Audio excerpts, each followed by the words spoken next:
Muito bem, senhoras e senhores, bom dia a todos e a todas que estão aqui nos assistindo.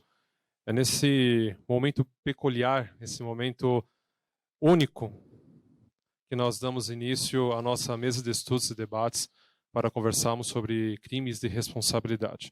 Esse é um momento muito importante na história do IBCCRIM, porque nós estamos firmando o nosso compromisso, tanto político quanto democrático, e nós discutimos esse assunto, apesar de toda a crise sanitária que o Brasil está passando, crise essa que acaba sendo agravada justamente pelo nosso governo. Então, nada mais justo, nada mais correto que nós temos esse debate nesse momento.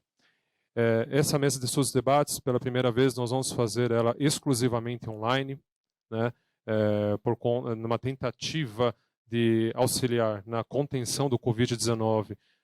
Nós optamos por fazermos essa mesa exclusivamente pela internet, sem a presença de público presente, e pelo menos enquanto essa crise permanecer, as mesas de estudos elas continuarão na modalidade online, e assim que essa questão se normalizar, nós voltamos com o público presencial, mas por enquanto, então, nós vamos apenas na modalidade online.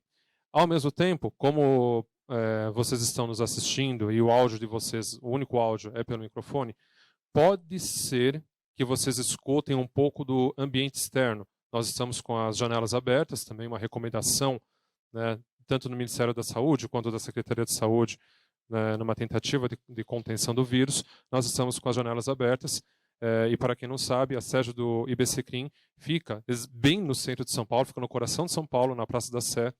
Então, a chance de vocês ouvirem os sons típicos paulistanos é muito grande. Então, nós já pedimos desculpas, mas nós temos certeza que com o nosso sistema de áudio vocês vão conseguir ouvir muito bem os nossos palestrantes.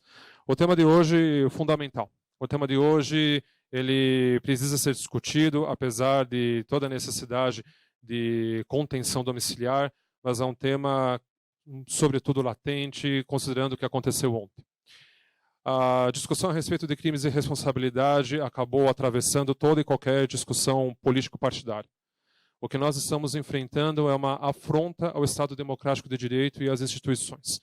Não é mais uma questão de opinião, não é mais uma questão de gosto, não é mais uma questão que envolve uma ideia de um Estado de bem-estar social contra o neoliberalismo. Toda essa discussão a respeito do campo econômico deve ser deixada de lado. E mais do que isso, nós não estamos mais falando de piadas, deboche ou brincadeiras de gosto duvidoso. Estamos falando, sim, da prática de crimes que violam todo o Estado brasileiro. Nós estamos num momento da nossa história crucial. O Brasil, que por tantos anos, por 21 anos, sofreu as chagas de uma ditadura militar, agora nós estamos presenciando novamente a nossa democracia tão fragilizada, sendo atacada novamente, e agora pelo seu representante máximo. Então, para nós discutirmos, para que nós possamos debater esse assunto com profundidade e com a seriedade que ele merece, nós estamos aqui acolhendo a professora doutora Clara Moura Maziero, doutora em Direito pela Unicinos, Rio Grande do Sul, que fez um período de sanduíche no Instituto Andaluz, mestra em Ciências Criminais pela PUC do Rio Grande do Sul e coordenadora responsável pelo Departamento de Cursos de IBCCRIM e professora da Universidade de São Judas. Do meu lado esquerdo, direito para quem estiver assistindo, nós temos José Eduardo Cardoso, jurista, advogado, político brasileiro, filiado ao Partido dos Trabalhadores, foi deputado federal, ministro da Justiça e advogado-geral da União do Brasil, procurador e também foi procurador do município de São Paulo. Hoje, ele é professor da Pontifícia Universidade Católica, aqui da capital, aqui de São Paulo. Como eu comentei com vocês, essa questão transcende qualquer ponto político-partidário. Aliás, é bom salientar, é bom deixar claro, é importante frisar que toda essa discussão a respeito de partido, ela ainda tem, claro, a sua relevância, afinal de contas, não se tem o partido de propósito. É uma narrativa muito importante, é uma narrativa estratégica, hoje não ter partido e não se preocupar também se assinaturas para a criação do próprio partido são falsificadas. Mas, sem mais delongas e partindo para o debate que realmente nos importa, eu passo inicialmente a palavra para a professora Clara Maziero, para que ela faça suas ponderações. E muito obrigado, professora Clara. Obrigada, Renato. Em nome de quem agradeço muito o convite de estar aqui no IBCCRIM mais uma vez, para falar de um tema tão latente, né? Sobretudo nos dias de hoje, e ainda ao lado do professor, do ministro Zé Eduardo Cardoso, a quem admiro muito, né? Por sua atuação, sua combatividade, sua inteligência, enfim, acho que vou fazer aí algumas colaborações, mas eu também estou aqui mais para ouvir, né, do que para falar. Mas então a gente fez essa divisão, eu falo primeiro, né, introduzindo, muito aluno está assistindo, então, né, para a gente pontuar alguns conceitos necessários, para então refletir sobre os fatos concretos, né, que eu acho que é o objetivo da nossa mesa, né? Então, tá aqui para contextualizar, né, enfim, só peguei as últimas manifestações do presidente, que foram aquelas destinadas a promover essa manifestação do dia 15 de março, né, vulgo ontem, manifestações essas que seriam contra os inimigos do Brasil, né, inimigo é uma palavra bastante forte, né, importante de ser pontuada, que seriam o Congresso e o Judiciário, né, então, só por aí a gente já vê a gravidade, né. E, bom, primeiro foi pro WhatsApp, foi desmentido, depois em Boa Vista, né, aquela conexão, aquela escala estranha lá em Boa Vista, indo para os Estados Unidos, novamente falou sobre as manifestações, e, bom, e ontem mesmo se manifestou sobre elas e, para surpresa ou não, né, de todo mundo, chegou a participar, né, desceu e tocou nas pessoas, uma pessoa que estava numa comitiva em que foi diagnosticado positivo o vírus, né? Enfim. Então, vamos ver na manifestação de ontem, né? O que tivemos, fora Maia, Corona Better Than STF, vírus Congresso Nacional, coronavírus de Brasília, aí tem o Toffoli, Alcolumbre, Rodrigo Maia, acho que quem que tá, eu não enxergo, tá minha tela ali, mas eu acho que é o Renan, e o último vai ser o Gilmar, né, se bem me recordo. Depois, fora as parasitas do Congresso, do STF, Corona Maia, esse vírus mata. Então, acho que né, só para pontuar, acho que é sobre mais ou menos isso que a gente quer falar hoje.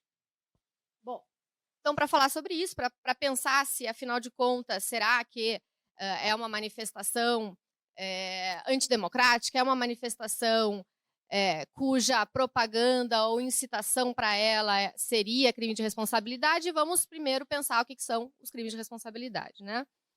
Importante recordarmos que crimes de responsabilidade são ilícitos administrativo-políticos, né?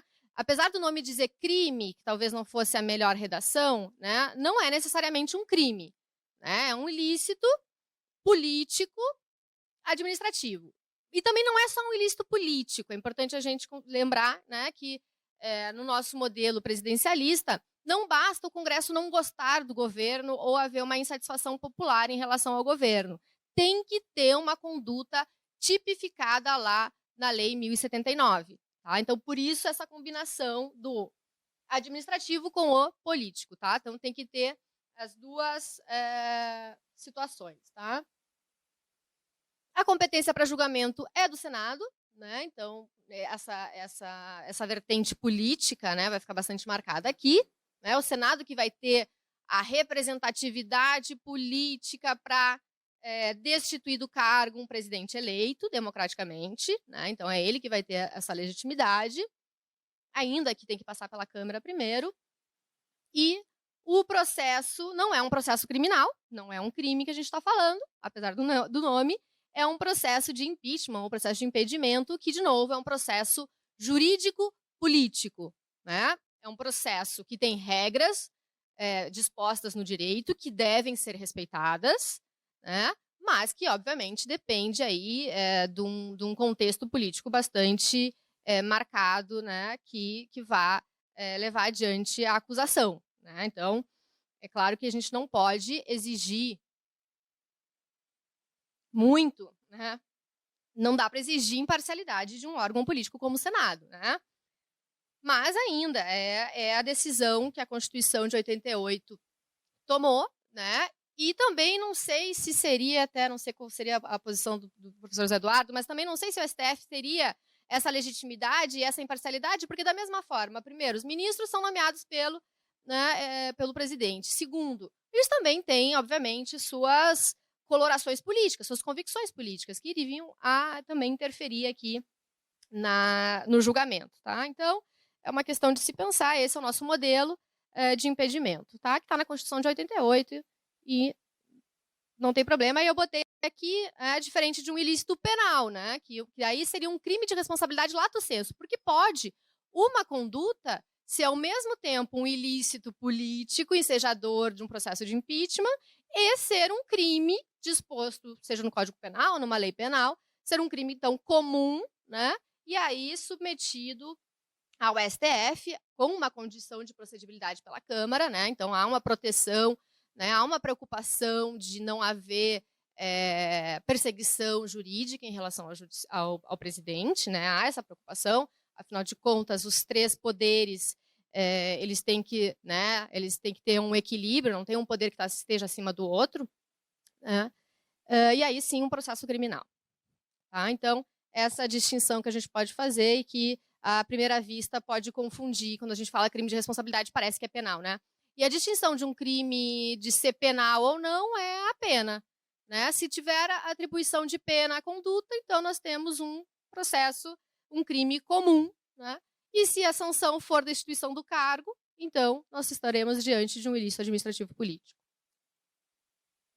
Bom, eu destaquei aqui a base legal dos crimes de responsabilidade, né? Então, nós temos, primeiro, a Constituição, e ela é bastante genérica e fala que são crimes de responsabilidade os atos que atentem contra a Constituição e especialmente contra. E aí cita aí, nós temos 7 incisos, né, daqueles princípios, enfim, que a gente reputa dos mais relevantes de serem protegidos no nosso Estado democrático de direito, né?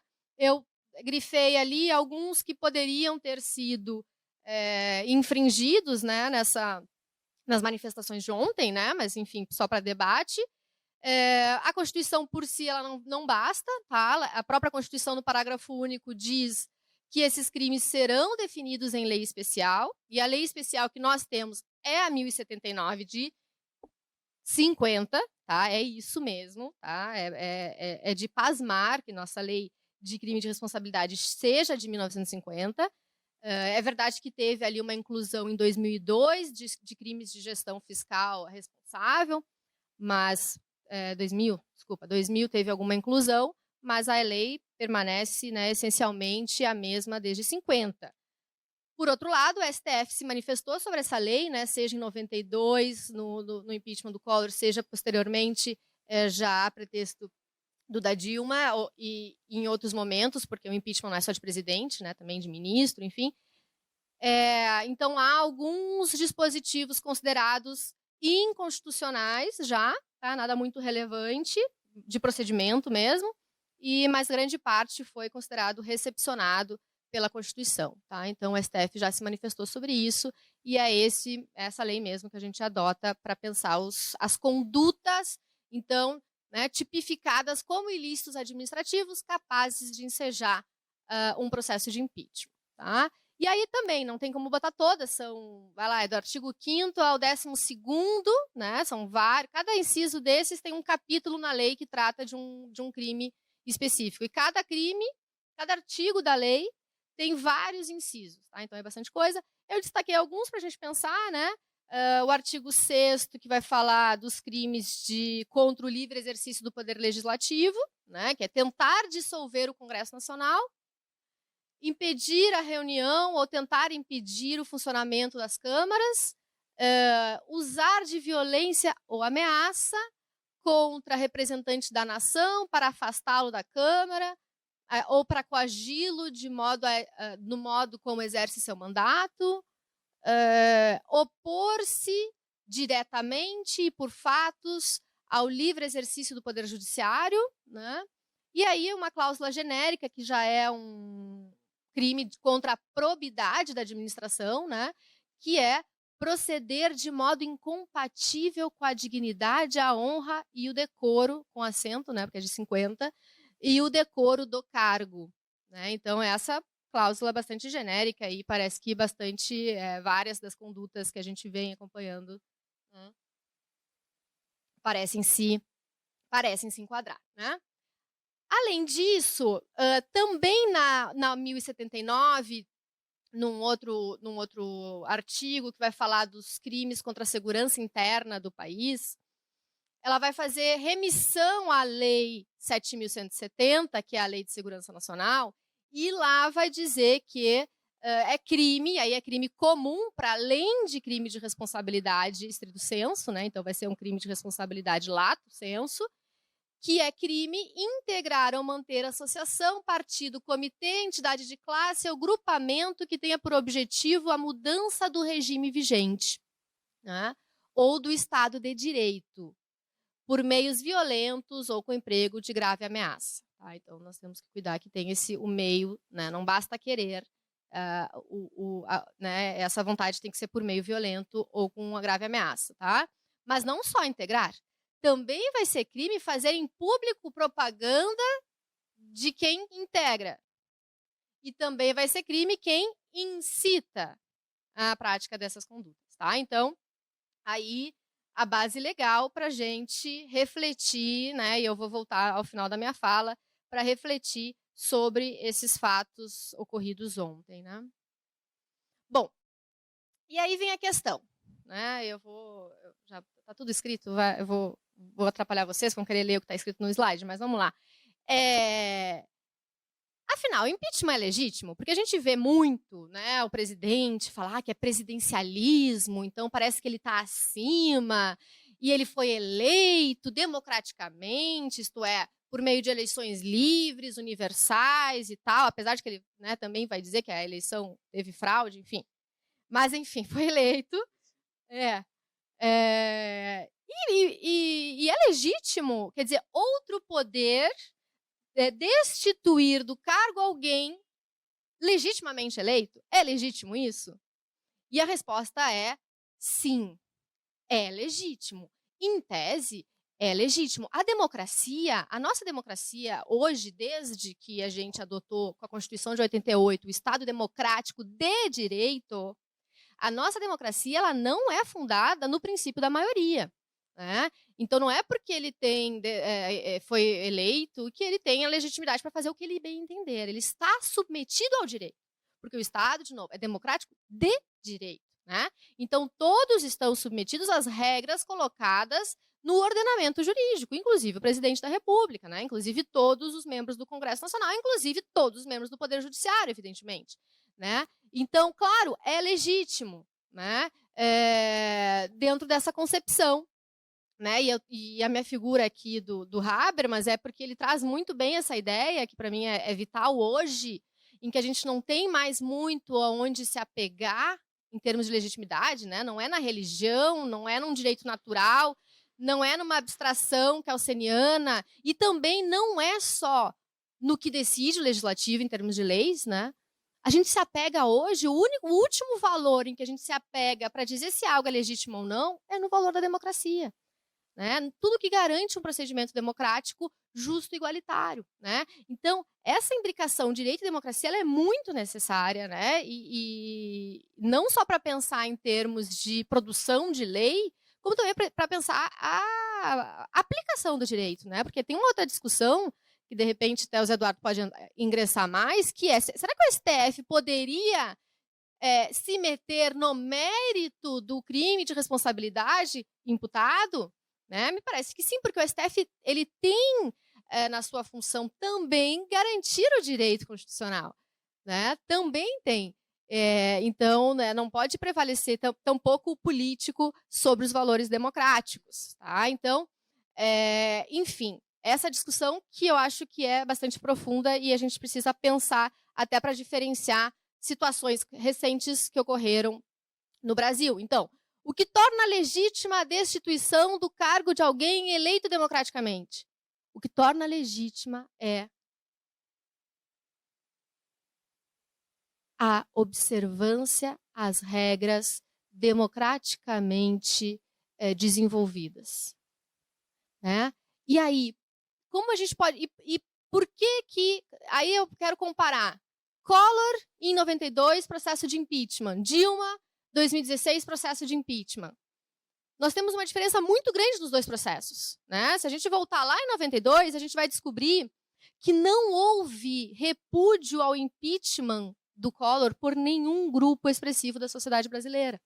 Não houve. Foi fácil, foi quase unânime a decisão. Né? Tinha prova de corrupção, até era uma situação, era um crime até comum, tinha, né? Apesar de que o STF, no fim, entendeu que não era suficiente para condenar criminalmente.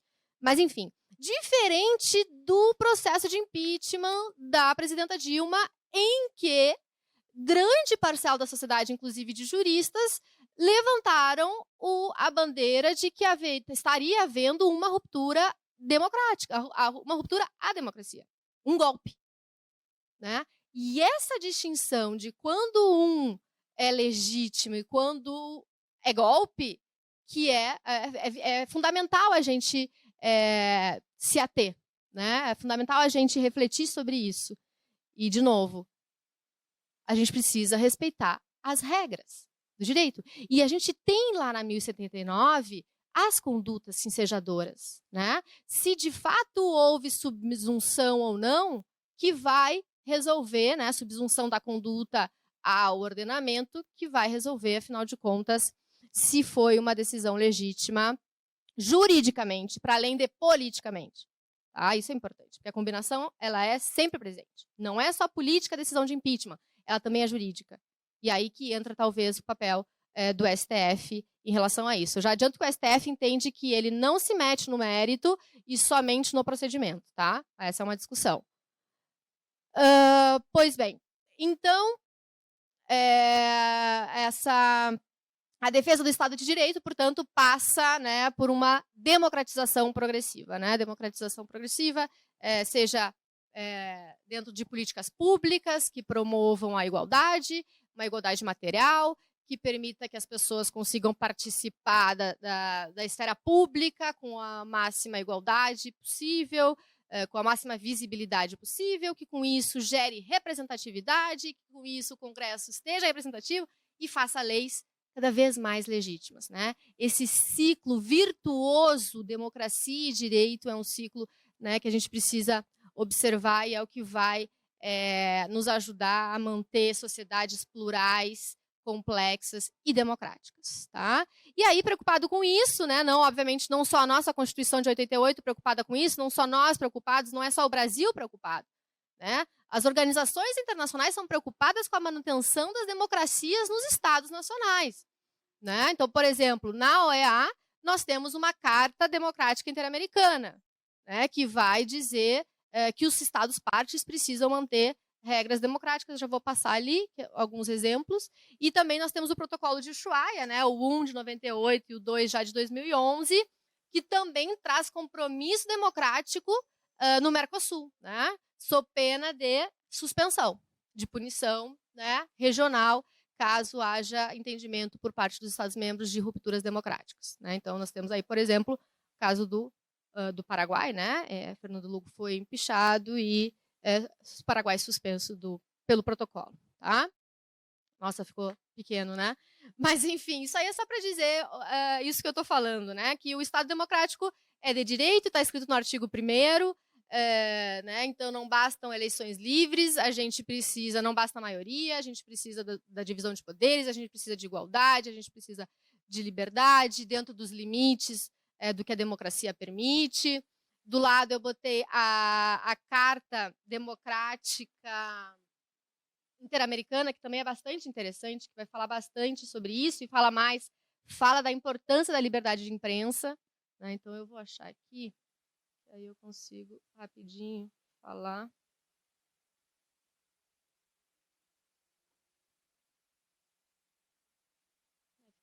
Ficou bem pequeno para mim também. Olha isso. Sim, ó. Os povos da América têm direito à democracia e os seus governos têm a obrigação de promovê-la e defendê-la. Né? Então, é um princípio básico, né? Nem precisaria a gente discorrer tanto para falar da importância de promover e defender a democracia. Né? Aí vai dizer na sequência que o exercício da democracia se dá por representatividade, com aprofundamento da participação, ética e responsável dos cidadãos em um marco de legalidade. Né? Então, o cidadão não pode chegar na rua e falar qualquer coisa. A gente não tem a liberdade de falar qualquer coisa. Né? Nós estamos submetidos às regras do direito. E aí vem esse cartaz também de ontem, né? Todas as imagens que eu peguei são de ontem.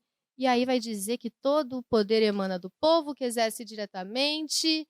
Aí 5, fechar o Congresso, eliminar todos os partidos, caçar todos os traidores e punir severamente, né? E vem e me lembra, né? Sempre quando eu vejo isso e essa questão da liberdade de expressão e da democracia, e me lembra sempre o paradoxo da tolerância, né, que o Karl Popper já anunciou lá em 1945, e aí o nome do livro Sociedade Aberta e Seus Inimigos, né, e aí eu lembro daquele meu primeiro slide, né, como eles usam o termo inimigo mesmo, né, e ele vai dizer quanta intolerância frente aos intolerantes pode proceder uma democracia que se define tolerante. Né? Esse é o paradoxo. Até que ponto eu tolero o intolerante? E ele responde que a tolerância ilimitada, né, ingênua, né, ela leva ao desaparecimento da tolerância, porque o intolerante não tolera o tolerante. Então, haverá a eliminação, a exclusão. Né? Então, não, a gente não deve tolerar o intolerante. Né? Tolera-se apenas aqueles que estejam dispostos a responder também com tolerância. E por isso que nós temos os crimes de ódio. Né? E por isso que nós temos esses crimes de responsabilidade. Né? Não pode ir para a rua fazer organização para defender AI-5, para defender fechamento do Congresso, porque com isso está defendendo, em última análise, o procedimento democrático. Né? E isso é bastante danoso socialmente. Né? É algo ofensivo, é algo muito perigoso. Né? Lembrando que as nossas democracias, o Renato falou muito bem, são recentes as nossas democracias na América Latina. Né? Então, a gente tem que ter muito cuidado. Aqui botei mais umas imagens, né? A questão do AI-5, fora Maia, fora Toffoli, morte aos ladrões, né? Quer dizer, direitos humanos, bom, né? Para quê, né? Segundo essas pessoas, quem rouba o povo deve ser eliminado, quer dizer, Alcolumbre Maia Mendes. Então, é um ataque, assim, bastante perigoso, tá? Então, o meu recado é este.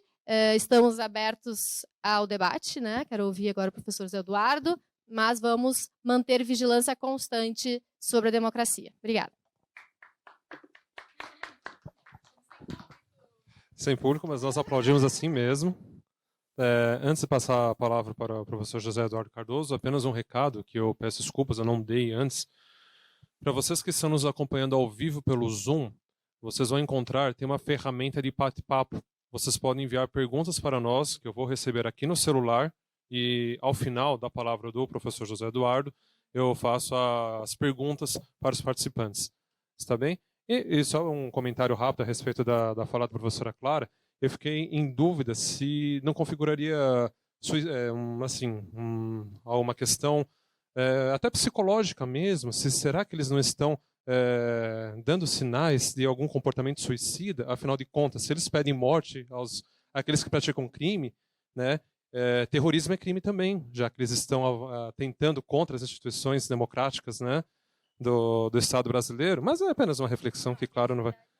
É apenas um comentário que não acrescenta em rigorosamente nada. Agora eu passo a palavra para o professor José Eduardo Cardoso. Professor, muito obrigado e fica à vontade. Bem, inicialmente eu quero agradecer à diretoria do IBCCRIM, na pessoa da presidente Eleonora, agradecer aqui ao Renato, saudar e cumprimentar pela magnífica exposição a professora Clara, que vai, acredito eu, na mesma linha que eu pretendo seguir. E considerando, para não ser repetitivo, várias coisas importantíssimas e opiniões que foram manifestadas pela professora Clara, eu vou me ater a 4 pontos na análise que vou fazer agora e submeter à reflexão de vocês. Primeiro ponto é fazer um histórico do impeachment, do Instituto do Impeachment, bem rápido. Segundo, discutir a natureza jurídica do processo de impeachment. Terceiro, discutir a questão do controle judicial sobre o processo de impeachment. E quarto e último, fazer um estudo de caso. Caso passado e talvez caso futuro, caso Dilma Rousseff e caso Jair Bolsonaro, diante das regras que disciplinam o processo de impeachment. Começo então pelo primeiro tópico, o histórico.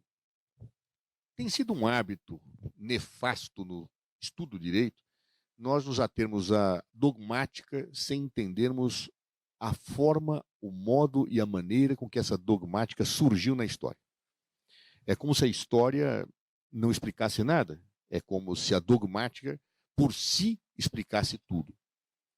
No fundo, todos os fenômenos normativos, aliás, todos os fenômenos humanos, eles surgem a partir da história. É a história quem determina o presente. Sem nós considerarmos a história e a evolução dos institutos jurídicos, não entenderemos o presente e não poderemos projetar o futuro. Por isso que tomo algum tempinho falando de história, que acredito eu é fundamental para balizar o Instituto de Impeachment da forma com que ele foi entronizado na Constituição Federal de 1988. As raízes históricas do processo de impeachment remontam a tempos anteriores ao século XVIII. Nós vamos encontrá-lo já na Inglaterra, a partir de um certo momento. Mas, do ponto de vista que nos interessa historicamente agora, é importante localizar que o processo de impeachment guarda uma profunda relação com a institucionalização de um particular tipo de Estado de Direito. Explico. O fenômeno do Estado de Direito ele surgiu no Ocidente Europeu nos séculos XVII e XVIII, se nós entendermos que as mutações ocorridas no Estado inglês, que foram denominadas de Rule of Law, pertencem ao modelo de Estado de Direito. Se nós entendermos isso, já no século XVII nós temos indicadores do nascimento deste modelo de Estado, mas a grande verdade é que no século XVIII, com a Constituição norte-americana de 1787 e com a Revolução Francesa de 1789, nós passamos a ter a institucionalização, em conjunto, a meu ver, com a Rule of Law, de um novo modelo de Estado. Um modelo de Estado inteiramente adequado às necessidades da sociedade capitalista. A ordem feudal ruía. E, para legitimar e dar desenvolvimento às relações do modo de produção capitalista, nasce um modelo de Estado que foi chamado pelos alemães no século XIX de Estado de Direito, Rechtsstaat. Na verdade, este modelo de Estado ele teve a sua teorização feita pelos alemães no século XIX e a sua formação no século XVII e XVIII se deu a partir de experiências normativas concretas que já desde o século XII já se faziam conhecer no Ocidente Europeu, como, por exemplo, a Magna Carta, o nascimento do Parlamento inglês, etc., como obras mais próximas do seu nascimento, como foram as obras de John Locke, como foram as obras de Montesquieu, como foram as obras de Jean-Jacques Rousseau, dentre outros. Esse acúmulo filosófico, esse acúmulo de experiências normativas, fez esboçar um modelo de Estado que foi afirmado institucionalmente no século XVII na Rule of Law inglesa, depois, mais tarde, na Constituição norte-americana e, posteriormente, nos modelos europeus ocidentais que seguiram a Revolução Francesa de 1789. Bem, este modelo de Estado adequado à sociedade capitalista, ele tem tipos diferentes. Uma coisa é a Rule of Law, que nasceu, inclusive, a partir da Common Law, uma experiência normativa histórica que marca o sistema anglo-saxão. Outra coisa é o sistema constitucional, o sistema de Estado de Direito europeu, que nasce a partir das influências da Revolução Francesa, e outra coisa é o tipo de Estado que surge nos Estados Unidos da América, de Estado de Direito, com características próprias. Se nós compararmos os modelos europeus com o modelo norte-americano, nós veremos duas diferenças substantivas ao lado de outras, evidentemente, mas eu queria me concentrar em duas. A primeira delas diz respeito ao seguinte: os pais fundadores da nação americana, da Constituição americana, da independência e da normatização que se deu a partir em que os Estados Unidos da América se independeu da Inglaterra, eles tinham uma postura federalista muito forte. Eles queriam a união dos estados, embora eles tivessem antagonistas, mas eles queriam uma união formada pelos núcleos políticos que eram os estados a partir de uma pactuação. Não é à toa que os papéis em que se registram as suas principais posições são chamadas de The Federalist Papers, ou seja, os federalistas. Este era o ponto central. Todavia, eles não tinham um viés democrático muito forte. Os pais fundadores da nação americana, eles tinham muita preocupação com o parlamento, tinham uma má avaliação do que acontecia com o parlamento inglês, que inclusive tinham medo, como eram grandes proprietários, de que houvesse uma tributação muito forte sobre as suas propriedades, e, portanto, preferiam um sistema que se definisse por uma dimensão de freios e contrapesos, checks and balances, mais forte do que aquilo que nasceu no continente europeu, posteriormente à Constituição norte-americana. O que eles queriam? Eles queriam efetivamente, primeiro, né, olhando o sistema inglês, que já havia nascido, claro que a Revolução Francesa ainda viria, mas olhando aquilo, eles queriam, primeiro, que o parlamento não desse tantas regras do jogo.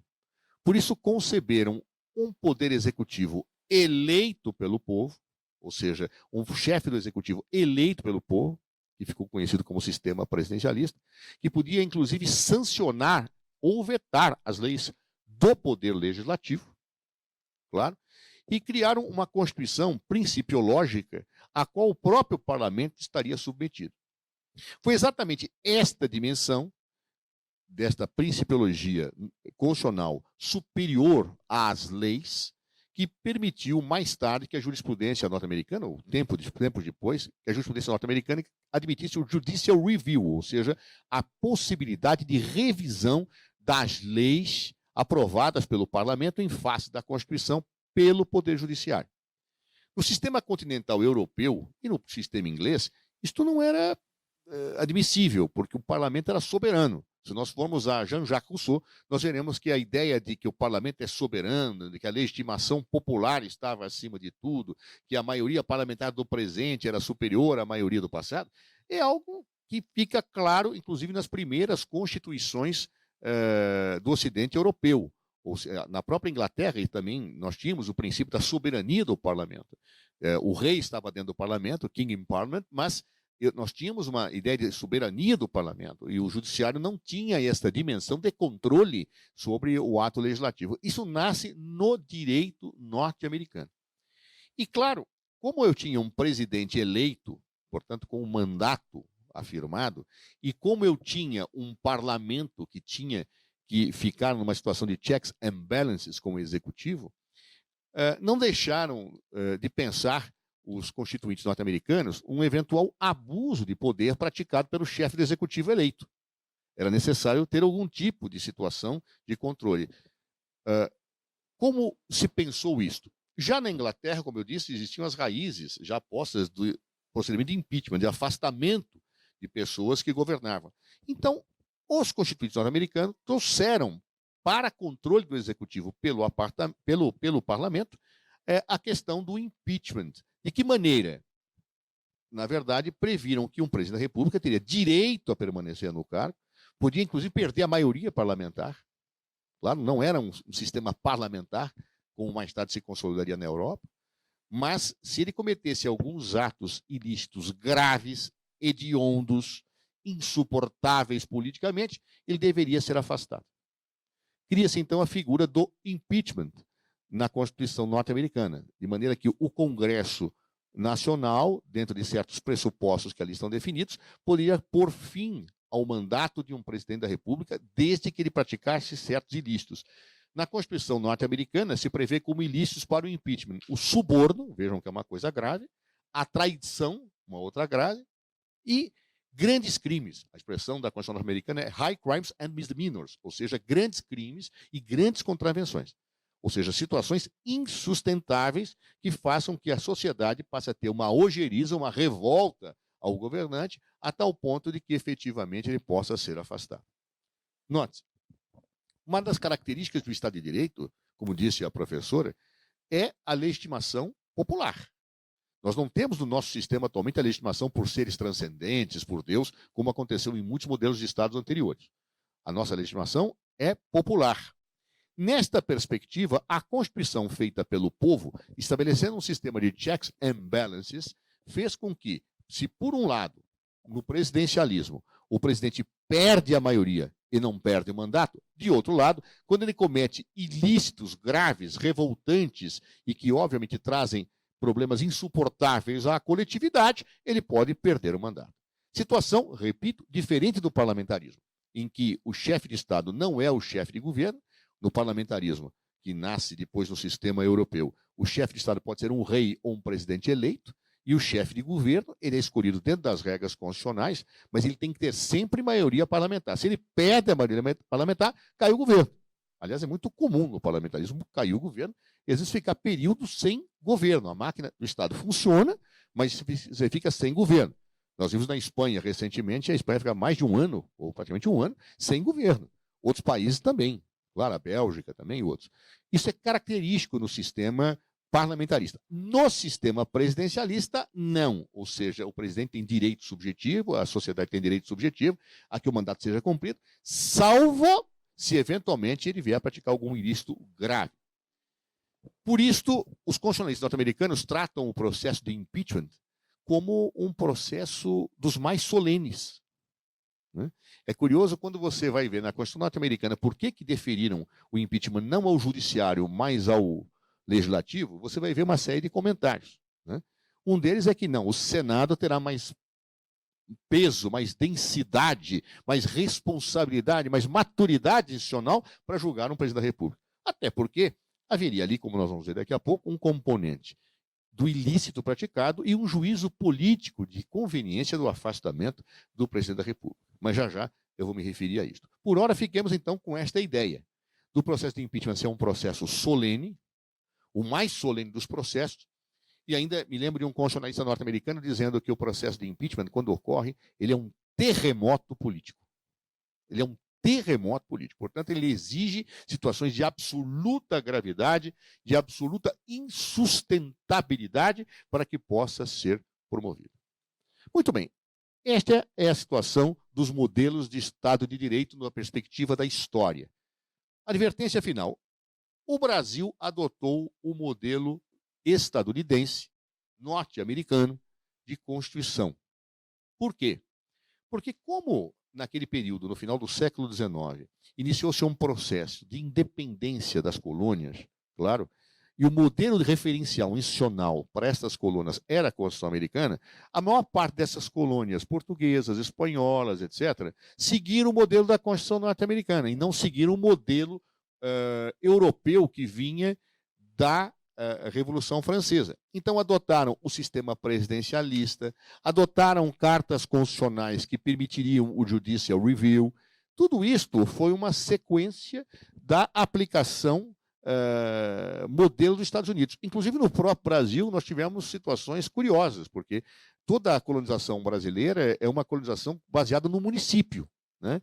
E nós copiamos o modelo norte-americano que previa União e Estados. A nossa, é curioso falar no Brasil de pacto federativo, não é pacto coisa nenhuma, quer dizer, foi uma imposição, uma cópia de um modelo e incorporação do município, ninguém sabia exatamente como.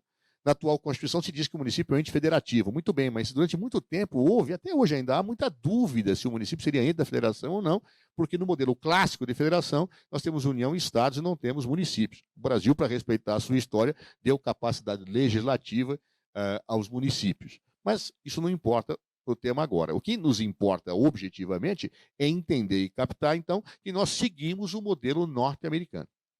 No Brasil, este modelo, nós tivemos a nossa primeira Constituição, foi a Constituição Imperial de 1824, depois tivemos a primeira Constituição Republicana de 1891, 34, 37, 46, 67, emenda constitucional número 69 e Constituição de 88.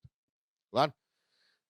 Desde a República, desde a nossa primeira Constituição de 1891, nós temos a adoção do sistema norte-americano, presidencialismo, enfim, todas essas características básicas. E a Constituição de 88 seguiu essa tradição.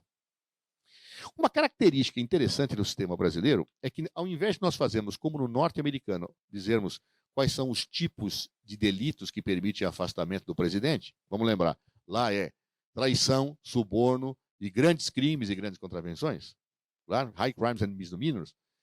No Brasil, unificou-se tudo isto com uma expressão, que é crime de responsabilidade, ou seja, todos os ilícitos que podem ensejar o afastamento do presidente da República e outras autoridades, chamam de crime de responsabilidade. Claro?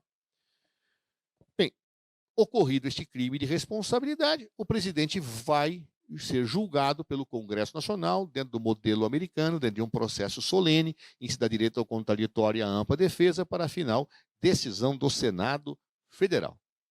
Tem-se uma primeira etapa, que é a etapa da Câmara, em que analisa-se a admissibilidade do processo, e uma vez instaurado o processo pelo Senado, nós temos o processo e o julgamento final. Claro? Bem, este é o modelo adotado pelo Brasil. A razão histórica é esta que rapidamente mencionei. Segundo ponto, natureza jurídica. Aqui começa o problema. A expressão crime de responsabilidade induz que seria um crime. Agora, basta olhar para você começar a ficar... Mas isso aqui é crime mesmo? Não será uma infração administrativa? Há uma grande discussão que, a meu ver, se prende a algo que, em geral, os autores não tratam, que é saber se que espécie de função do Estado se está promovendo quando se realiza um processo de impeachment. Se nós seguirmos o nosso sistema, que partiu da ideia da tripartição dos poderes, proposta por Montesquieu, e eu prefiro chamar de tripartição das funções estatais, nós vamos sintetizar as funções estatais em três. Função legislativa, de produzir leis, função executiva ou administrativa, de dar cumprimento às leis, e função jurisdicional, que é a função de aplicar sanções aos transgressores da ordem jurídica. Essas são as três funções que devem ser repartidas pelos três poderes, poderes que, como nós aprendemos no direito constitucional, exercem suas funções típicas ou próprias, que são as funções para as quais eles foram criados, legislativo legisla, executivo executa, judiciário julga, mas ao mesmo tempo também exerce as funções atípicas ou impróprias, que são aquelas que, para a estruturação constitucional, são acometidas respectivamente a estes poderes. O impeachment é o quê? Que espécie de função é? Ela é legislativa? Ela é jurisdicional? Ou ela é administrativa? Este é um problema grave, porque os autores, em geral, nacionais e estrangeiros, não conseguem diferenciar com clareza as três funções. O que é função legislativa? Ah, função de fazer lei. Mas o que é lei? Ah, norma geral e abstrato. Só que tem lei de efeito concreto. Inclusive, admite o mandado de segurança.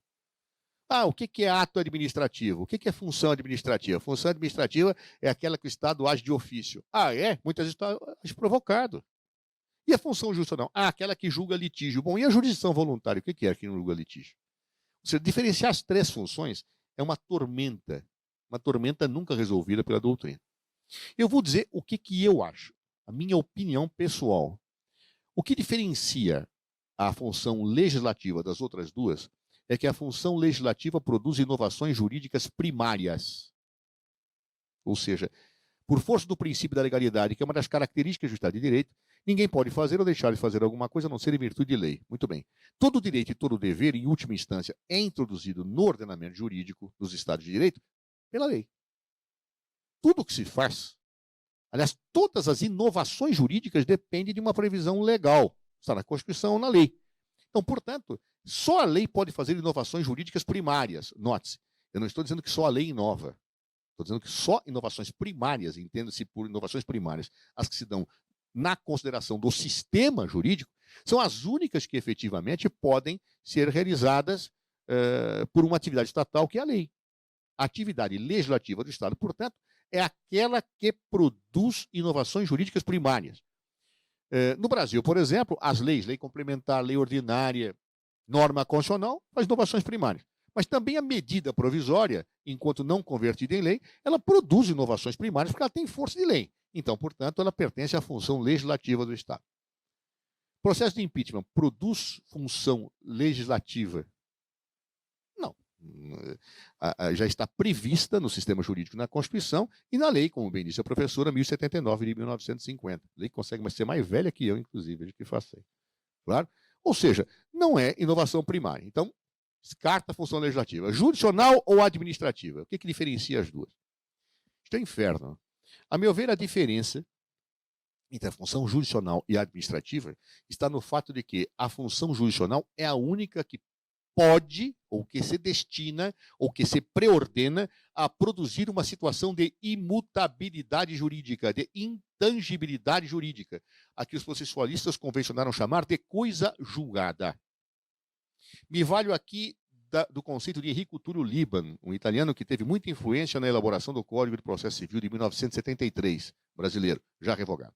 Para Liban, coisa julgada é a qualidade de imutabilidade que atinge os efeitos de uma decisão. Qualidade de imutabilidade que atinge os efeitos de uma decisão. Qualidade jurídica. Claro? Ou seja, uma decisão, se ela gera uma qualidade de imutabilidade, ela gera coisa julgada. Note que Liban entendia que, embora a coisa julgada se processe entre as partes de um processo, ela tem uma eficácia natural erga omnes, ou seja, é uma imutabilidade em relação àquilo que foi decidido entre as partes, erga omnes. Somente a função jurisdicional produz isso. A função administrativa não produz. Como bem disse Celso Antônio Bandeira de Mello, todo ato administrativo é revisível a priori pelo Poder Judiciário. Ele não gera imutabilidade jurídica. Alguém vai dizer, bem, e a tal da coisa julgada administrativa? Respondo eu. Coisa julgada administrativa não é coisa julgada, coisa nenhuma. Claro? Por quê? Porque ela é uma mera imutabilidade para a administração do que foi decidido por ela. Tudo é revisível pelo Poder Judiciário. Bem, e daí? Impeachment é função jurisdicional ou administrativa? Veja.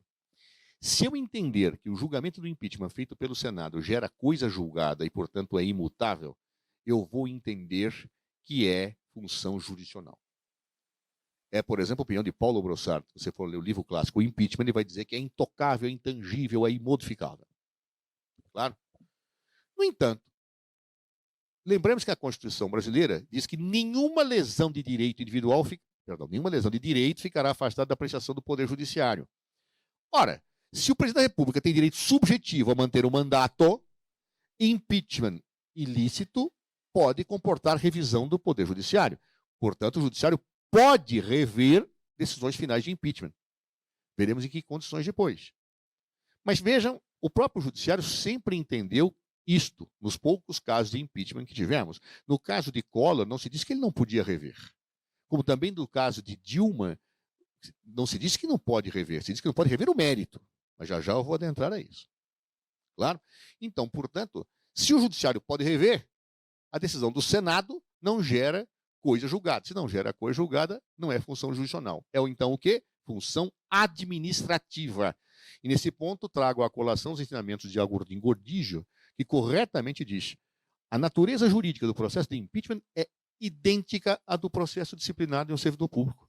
A única diferença é que eu tenho maior liberdade de apreciação e um componente decisório político. Claro? Fora isto, é a mesma natureza jurídica. Portanto, se assim é, eu defendo aqui que o processo de impeachment é um processo que caracteriza exercício de função administrativa do Estado. Portanto, o crime de responsabilidade não é crime, coisa nenhuma. Ele é um ilícito político-administrativo, ou seja, é um ilícito administrativo que permeia uma consideração jurídica para que possa ensejar o afastamento do chefe de Estado. Claro? Note-se, portanto, então, ainda falando da natureza jurídica do impeachment, que o processo de impeachment é um procedimento administrativo, revisível pelo Poder Judiciário, que comporta dois juízos de apreciação. Um juízo jurídico, que verifica se há os pressupostos configuradores do ilícito. Por quê? Porque se eu não tiver os pressupostos configuradores do ilícito, eu não posso ter processo de impeachment. Claro? Porque se eu entender que é só política, eu caio no parlamentarismo. Aí é uma decisão só política, é parlamentarismo. Não. No presidencialismo, por força de todas as razões históricas que nós expusemos, se exige uma configuração jurídica do ilícito. Mas não basta.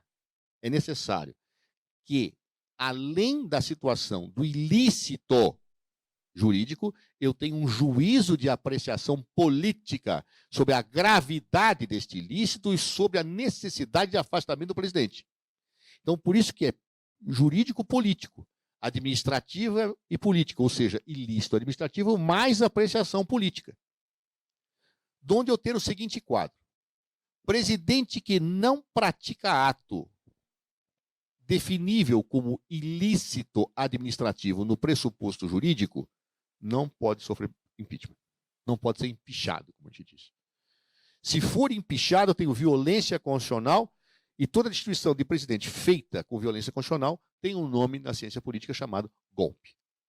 Claro, não pode ocorrer isso. Sem o pressuposto jurídico, não existe a possibilidade de que isto ocorra.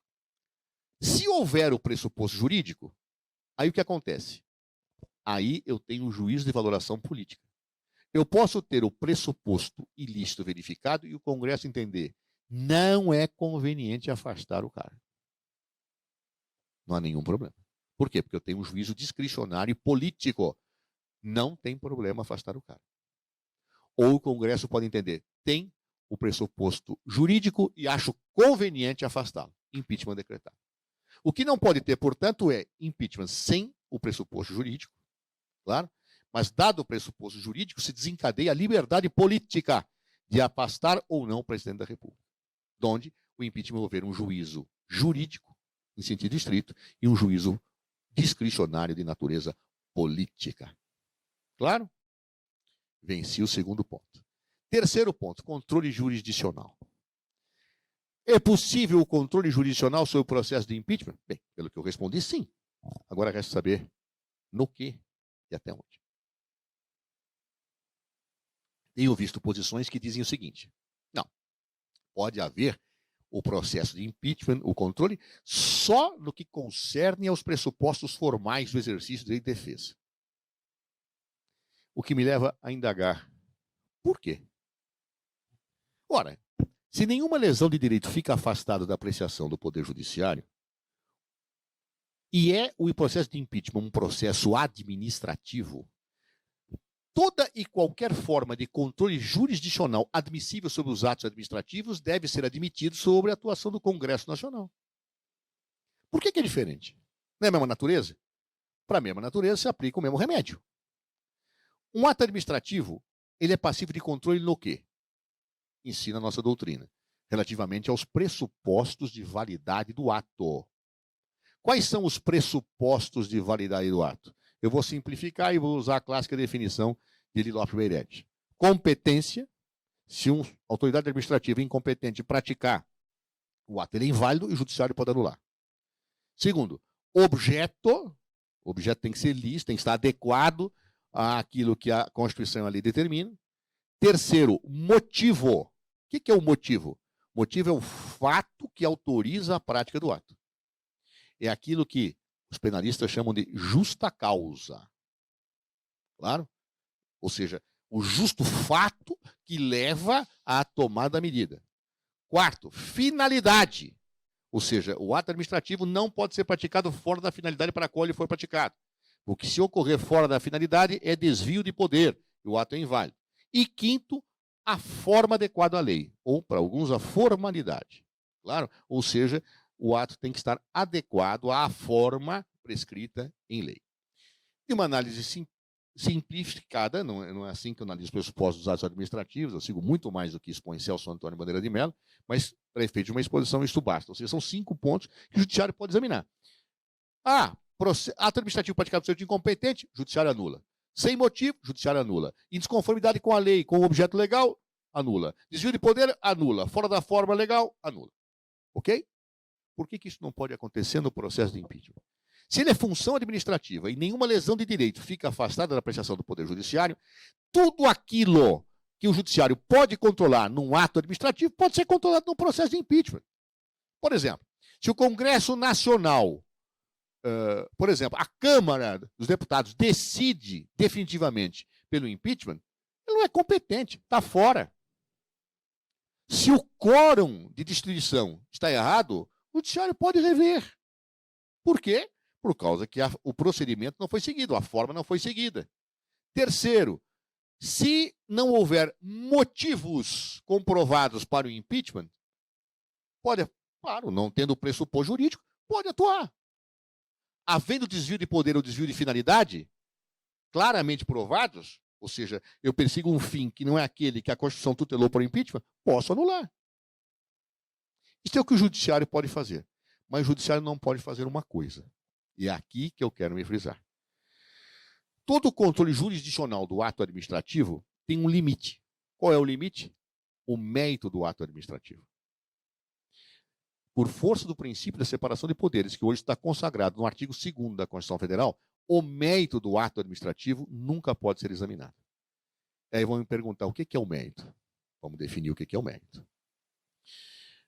Muita gente faz uma confusão dos diabos ao falar de mérito, porque tenta associamento com o que é sentença de mérito do processo civil e do processo penal. Errado. Mérito do ato administrativo é o campo valorativo da prática do ato administrativo. Ou seja, os atos administrativos podem ser vinculados ou discricionários. Vinculados é aquele que não há liberdade de valoração para o agente. Discricionário é aquele em que há liberdade de valoração para o agente. O mérito é justamente esse campo de discricionariedade. Não há mérito no ato vinculado. O mérito está na discricionariedade, o campo valorativo. Claro que a discricionariedade tem limites. Como dizia Renato Alessi, ilustre administrativista italiano, todo direito envolve a noção de limite. Então, o direito de agir discricionariamente é um direito de valorar dentro de limites. Claro? Se a autoridade administrativa for além dos limites, pratica abuso de poder. Se visar algo diferente da finalidade legal, desvio de poder. Claro? Ou seja, o judiciário ele não pode examinar o mérito de um ato administrativo. Ele pode analisar os seus pressupostos de legalidade. Se tem motivo, se tem finalidade, se a formalidade foi adequada, se a competência foi correta. Agora, se é conveniente, não é conveniente, se é oportuno, não é oportuno, o judiciário não pode examinar. Logo, este é o limite do processo de impeachment. O judiciário pode analisar todo o processo se tem o ilícito, se houve motivo, se houve desvio de poder, se houve competência, se a formalidade foi respeitada, se houve defesa, se o quórum foi correto. Isso ele pode examinar. O que ele não pode examinar é a conveniência política do afastamento. Vamos lembrar, o impeachment envolve 2 juízos. Um primeiro juízo de ilicitude. Isto pode ser analisado pelo judiciário e também quanto ao procedimento. Mas envolve um juízo de conveniência política. Esse o judiciário não pode fazer. Então não pode vir o judiciário dizer, olha, o Senado entendeu que era conveniente afastá-lo e eu entendo que não é. Não, isso não pode fazer. Ah, a voz das ruas, o clamor... Esquece isso. Lá no Estado de Direito. Tem alguns juristas e alguns juízes aí que estão falando em clamor das ruas para interpretar a Constituição. Não é um critério hermenêutico que eu considero idôneo. Claro, mas seja como for, a grande verdade é que o mérito do ato administrativo é isto, é o campo de discricionariedade. Se houve motivo ou não, se a finalidade foi desrespeitada ou não, isto não é mérito, isto é validade. Claro, isso no direito administrativo está absolutamente assentado. Aliás, nós, do mundo do direito, aprendemos, eu sempre digo isso, a raciocinar por gavetas. Nós temos a dificuldade de raciocinar quando nós não sabemos a gaveta em que nós guardamos a roupa. Claro? Se eu abrir para o impeachment a gaveta do direito administrativo, a coisa fica clara. O difícil é eu saber que gaveta está. Mas construindo a engenharia do armário, eu pego lá, direito administrativo é função administrativa, é nessa gaveta que eu vou guardar. Bom, então aí eu vou tirar os princípios do direito administrativo e vou aplicá-los à situação. Claro? Bom, o direito brasileiro tutelou isto, me parece muito claro, a partir da Constituição. É fato que a nossa lei é antiga. É fato, por exemplo, que a Lei 1079 de 50 manda aplicar subsidiariamente o Código de Processo Penal nos processos de impeachment. Só que isso não desfigura a natureza constitucional da função. Vamos lembrar, em 1950 eu não tinha princípios do processo administrativo muito assentados. Hoje os princípios do processo administrativo são muito próximos do processo penal. Claro, não há nenhum problema quanto a isso. Né? O fato de chamar de crime de responsabilidade. Eu posso chamar do que quiser. Tá certo? Se eu me lembro de um tributarista que dizia, se eu colocar em Bangu 2 uma placa hotel de 5 estrelas, ninguém vai querer passar férias lá, mesmo custeado pelo Estado. Claro, ou seja, a denominação não muda a essência dos institutos jurídicos.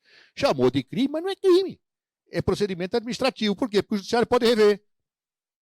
E não tem coisa julgada. É isto, objetivamente. E aí, então, eu abro a gaveta de direito administrativo, coloco tudo dentro da gaveta, fica mais fácil raciocinar. Bem, feitas esta análise, vamos agora ao caso de Dilma Rousseff e a um hipotético caso de impeachment de Jair Bolsonaro, que hoje começa a ser discutido nos jornais. Não vou, para não prolongar muito, não vou falar do Collor, vou falar de Dilma, claro. Na verdade, Dilma foi acusada de impeachment por duas situações, que em geral as pessoas ou não se lembram, ou esqueceram, ou nunca souberam. Claro, ela foi acusada de crimes de responsabilidade que teriam sido praticados na gestão orçamentária. Note, ela não foi acusada de corrupção, ela não foi acusada de improbidade, ela não foi acusada de lavagem, de enriquecimento ilícito, não. Foram de situações que efetivamente ocorreram na gestão orçamentária. Primeiro fato, ela teria baixado os decretos de modificação de rubricas orçamentárias em descompasso com a lei. E segundo, que ela teria feito as chamadas pedaladas fiscais. Esses dois fatos no ano de 2015. Por quê? Porque 2014 era o primeiro mandato dela e pela Constituição o presidente da República não pode ser responsabilizado por situações anteriores ao mandato.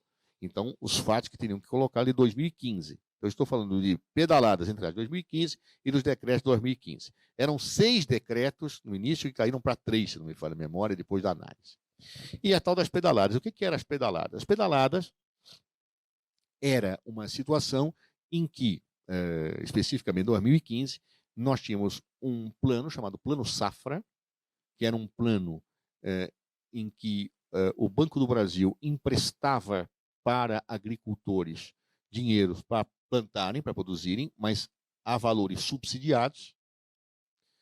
No acordo que existia com o governo, estes subsídios eram repassados do governo para o Banco do Brasil. O Banco do Brasil é uma sociedade anônima, então, evidentemente, se ele pagar, emprestava a preço mais barato, se fazia uma análise de quanto que era o valor real dos juros de mercado e o governo passava os subsídios. Muito bem. Quais foram as teses que foram invocadas? Primeiro, que por meio desses decretos presidenciais, a presidente da República teria quebrado a meta da lei de responsabilidade fiscal. Claro que a lei de responsabilidade fiscal ela estabeleceu uma meta anual e que esses decretos teriam feito com que ela gastasse mais, violando a meta daquele ano. A tese de acusação foi mudando ao longo do processo. Primeiro porque se provou que aqueles decretos, do ponto de vista financeiro, não acrescentavam nenhum gasto a mais, porque quando você mudava a rubrica, você anulava a outra. Então, aqueles decretos não ensejaram um níquel a mais de gasto.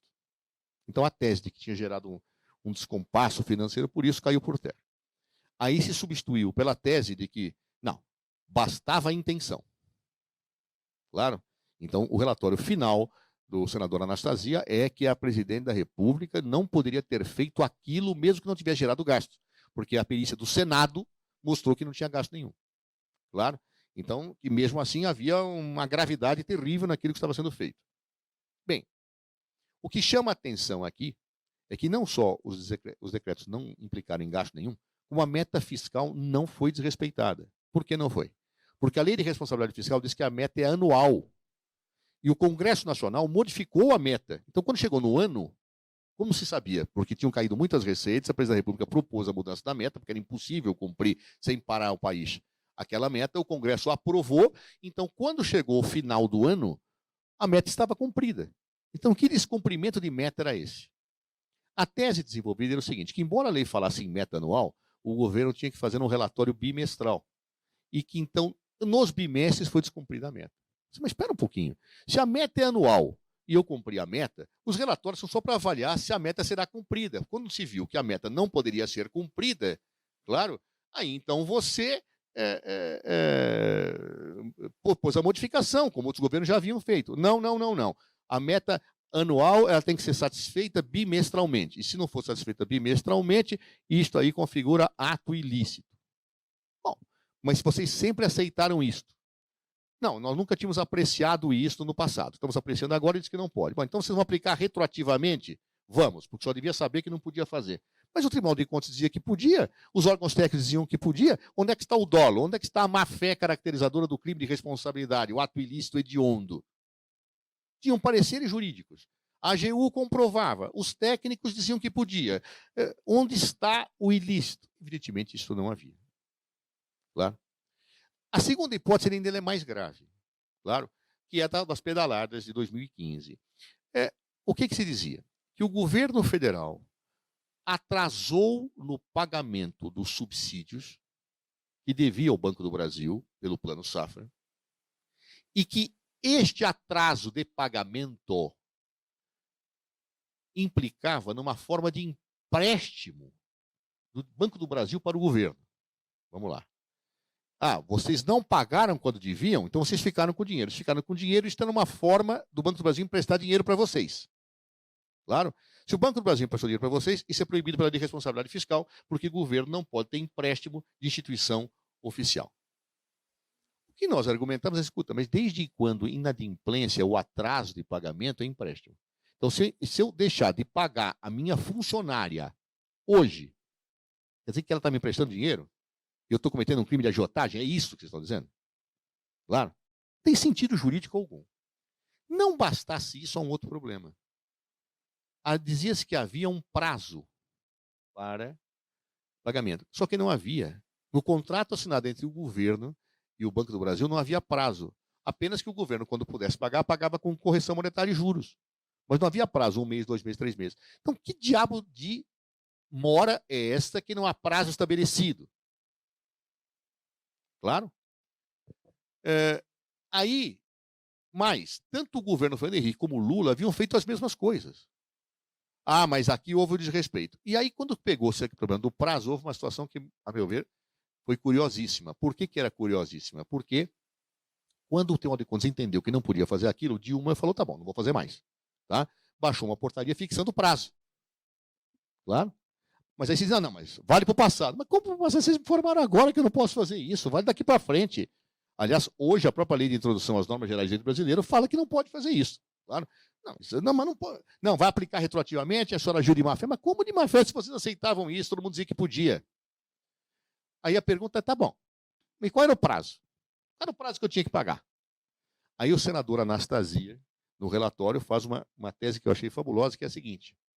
Ele diz, não, Dilma Rousseff não fixou um prazo nessa portaria, então esse prazo é o prazo que ela descumpriu antes. Fala, peraí, ela criou um prazo daqui para frente, e o senhor está dizendo, então, que o prazo que ela criou para respeitar a decisão do Tribunal de Contas a partir de agora tem que ser aplicado para o passado?